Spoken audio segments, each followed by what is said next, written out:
You're either going to love how this Bronco looks or you're going to hate it. I'll include a link to the Carl Malone Ford's website in the description down below. I'll also include a link to my car buying guide. Let's get right into it.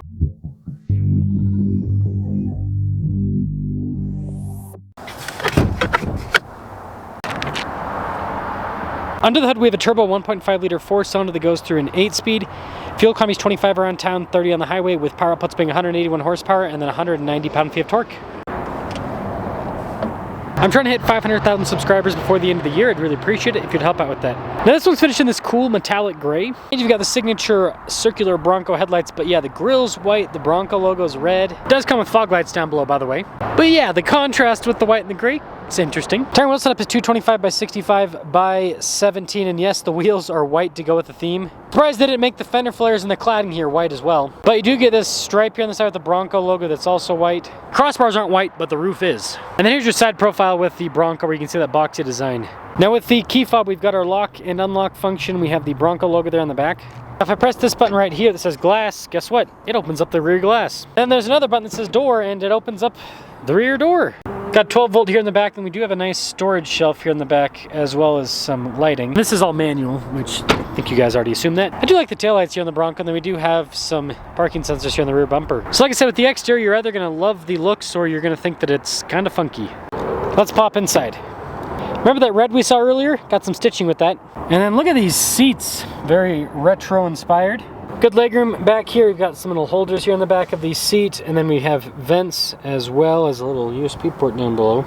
Now the boxy design means there's like tons of vertical space here in the back. And then here's a quick look at the front from the rear passenger area.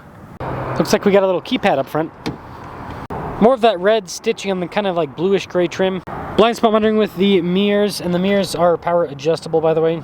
916 for the payload capacity on this little thing. Get more of that kind of like retro themed trim on the front seats. Power adjustable lumbar support.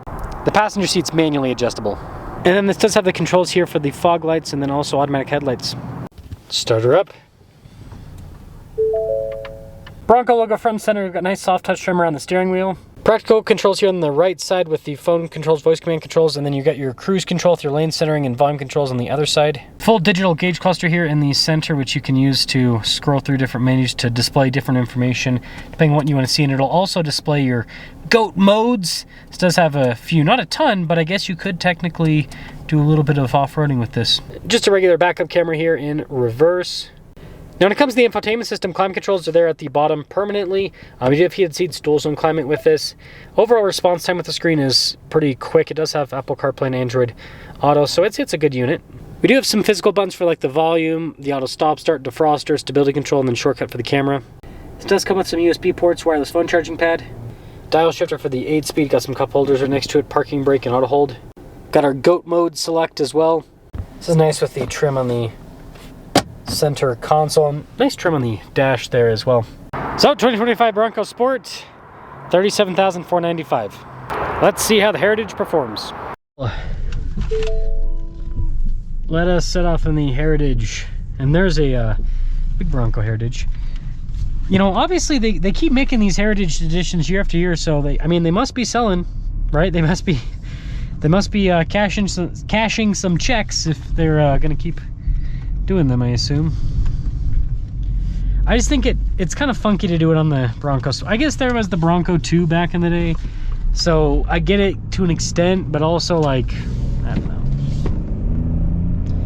This doesn't feel like a classic like the new Bronco does with its truck-based construction, because this is unibody with independent suspension front and rear. It's a car. It's really a Ford Escape. Which, by the way, why do they still make the Ford Escape? I feel like they should just get rid of the Escape considering this exists. Now, this does drive really well. Again, unibody crossover with independent suspension, so on-road, the driving manners are going to be great. It is comfortable. Even though it's boxy, it's relatively quiet. You do get a little bit of wind noise up top, but it's not bad at all.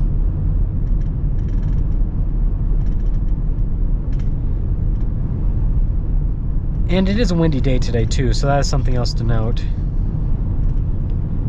But it's a nice driving experience. Again, you're getting the Ford Escape driving experience, but in something that looks a lot cooler.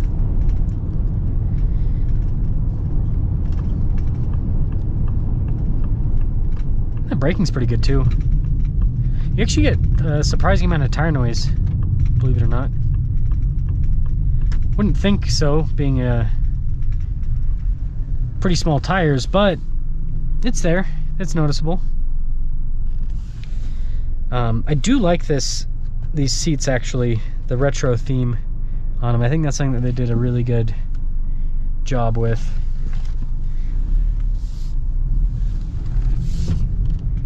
And of course the turning radius is super tight because it's a little vehicle. Now this turbo engine, it's adequate with the power. It doesn't feel quick by any means, but it's adequate.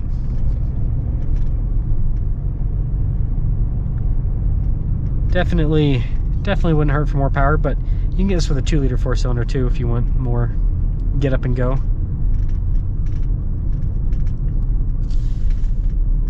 So this car drives really well.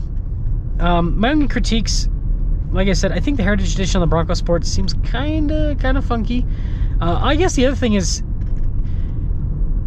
a lot of people, I don't know, I feel like they're doing it kind of like the Heritage package should just be on the Badlands, or maybe the Badlands Sasquatch even, because then it's like if people are going to get something like this, they want it to be like beefy looking, and this is basically just a Big Bend Bronco Sport. The other thing is the Bronco Sport, in my opinion, is also just a little bit too expensive. I think that Ford should just kill the Escape. Nobody buys them anymore anyways.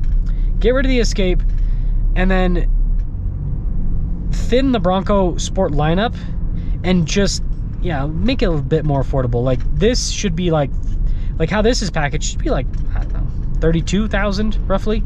I think that what would be really cool, and I think what people would actually be willing to like buy, is if there was a Bronco Sport Badlands Sasquatch with the Heritage looks, and it was like 40 to maybe 42 grand, then like people could justify that. But when this is like 37 roughly, is it,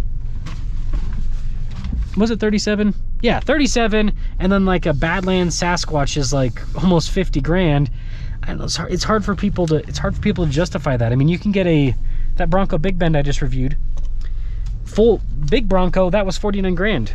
So let me know your thoughts on the Heritage, and let me know your thoughts on the Bronco Sport. But I do think that Ford's kind of priced themselves out of the market with the Bronco Sport. I think that the people that would actually buy this car, they can't really afford it anymore at this price point. If it was on average about maybe like 5,000 to 7,000 less, then that would be right in line. Let me know your thoughts.